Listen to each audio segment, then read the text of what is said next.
Ministry. A host of other ministers have joined the Information Minister to update the country on the coronavirus pandemic as it relates to Ghana. The top story coming out from there is, as of tonight, the Ghana case count still stands at 7 confirmed cases. The contacts have increased to 381.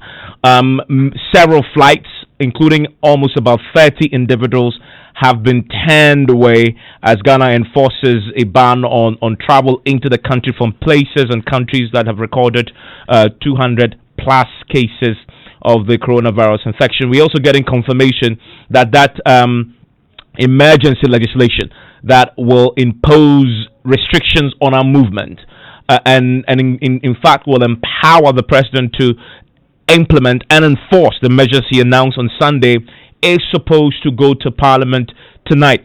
I'm going to go to Parliament shortly to confirm that, because I understand that the Attorney General is making her way to the House and is about to lay that the legislation will lay out in detail how the measures will be enforced. We've heard the local government minister at the same press conference detail how they are coordinating with the police to enforce, for example, gatherings as it relates to funerals, which we know is going to play out from Friday or up onto the weekend.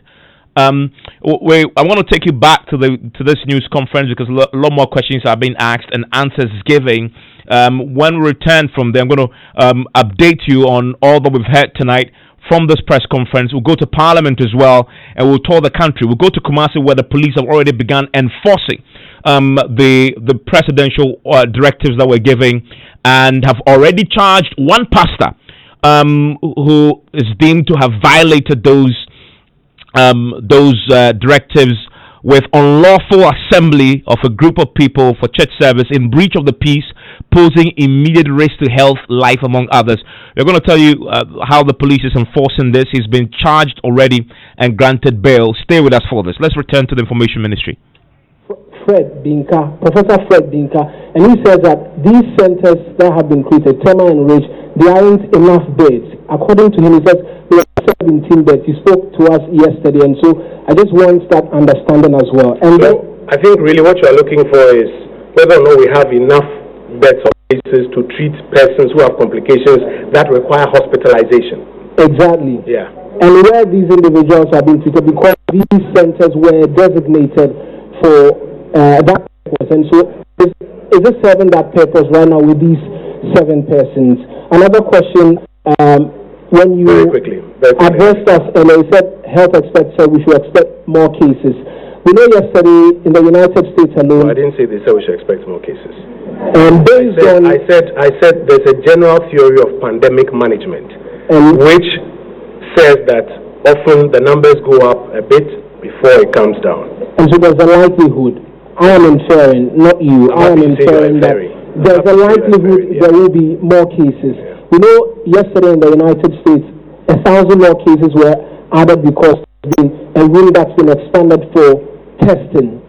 Are we considering that voluntary testing bit? Because there's a change in testing protocol. Perception that if we don't test, we can't confirm. And so are we considering that?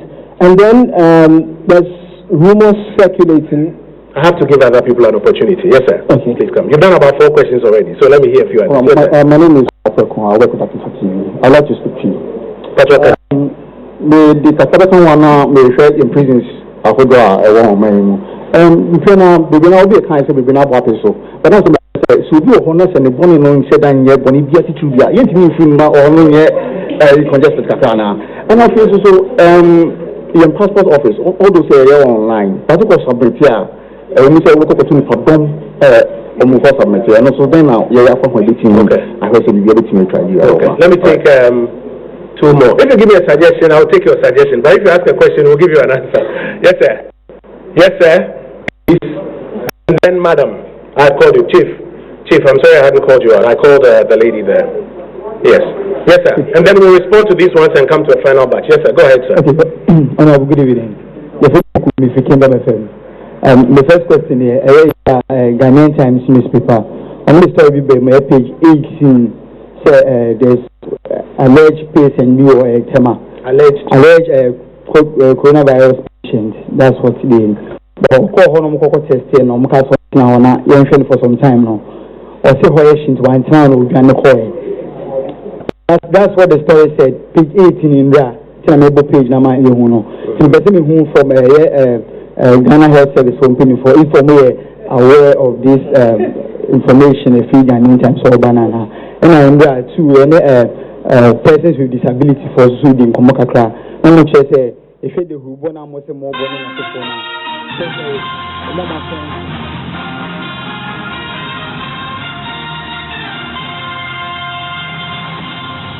And so that news conference is still underway. The minister also was asked a question about that controversial $100 million the president announced last week has been made available for the fight against coronavirus. You know, questions have been asked about that particular amount.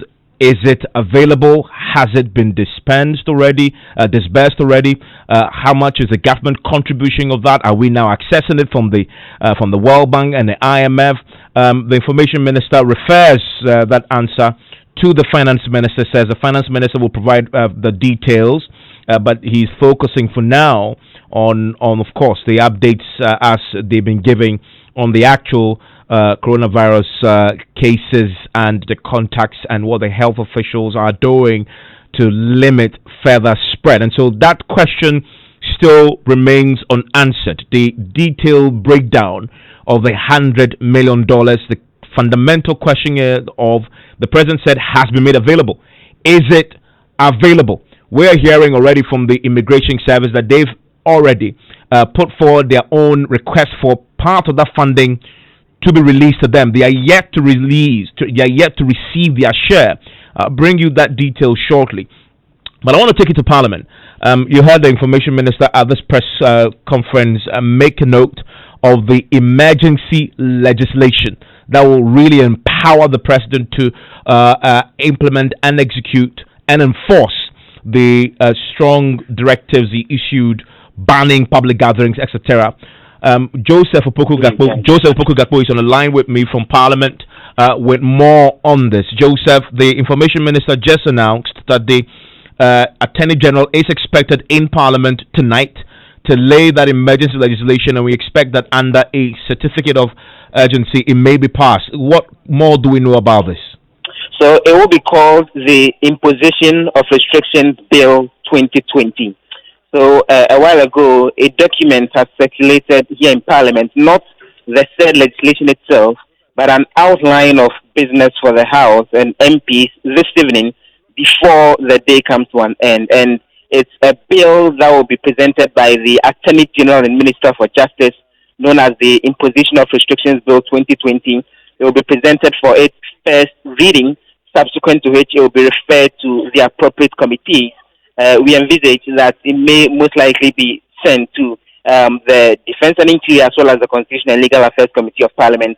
We gather that some form of last-minute consultations have been ongoing in order to allow for the laying of the document. And the House has been on suspension. They are expected back any moment from now. If I heard right, it's likely that the Speaker is moving into the chamber any moment from now, after which the Attorney General will be laying the document to allow for it to refer to the appropriate committee. And then we would see the third 24 hours that we gather, the executive and the legislature agreed within which they would work on this particular document. And chances are that latest by close of day tomorrow, the document would have been passed. Okay, so this is coming under a certificate of urgency? Correct. That's the indication that we get that it will come under a certificate of urgency. So two things would happen. When the document is referred to the committee, that will be looking at it, they are likely to go meet and report back to the House this evening, agreeing to the idea that this is something that should be taken under certificate of urgency. And it's when that is done that they will then be given the space over the next 24 hours to actually look at it and come back to the House with a full-blown report on whatever amendments that need to be made on that, and for all of that to take place before the eventual approval. Okay, Joseph, you have to stay with me. I'm going to take a quick break and then I want to return. We're going to talk a lot about what is happening in Parliament today. In addition to what we're hearing about the emergency legislation, there is also a concern from the minority side about the unconstitutionality of the directives put forward by the president already and currently being enforced by the police with the arrest and of one pastor in the Ashanti region. We'll talk about that and how this legislation will kill that possibly. Also, there's going to be fumigation of parliament. The parliament sitting arrangements is going to change. And there's also a very interesting story about how parliamentarians and members of the parliamentary service staff may be either, what's the word, Joseph, stealing sanitizers, and that possibly could be sanctions could be imposed on them. Where will be siphoning. The right word will be siphoning. Siphoning sanitizers. I'm going to come back. I'm going to come back to all that shortly. Joseph is going to stay with me. We have multiple angles for you on this coronavirus story on the day when we're getting the latest briefing from government. We're going to go to Kumasi.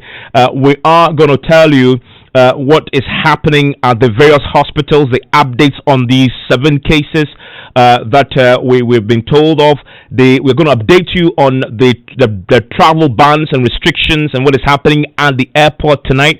All angles covered for you here on Joy 99.7 FM. Newsline has the details in a few seconds. Stay with us.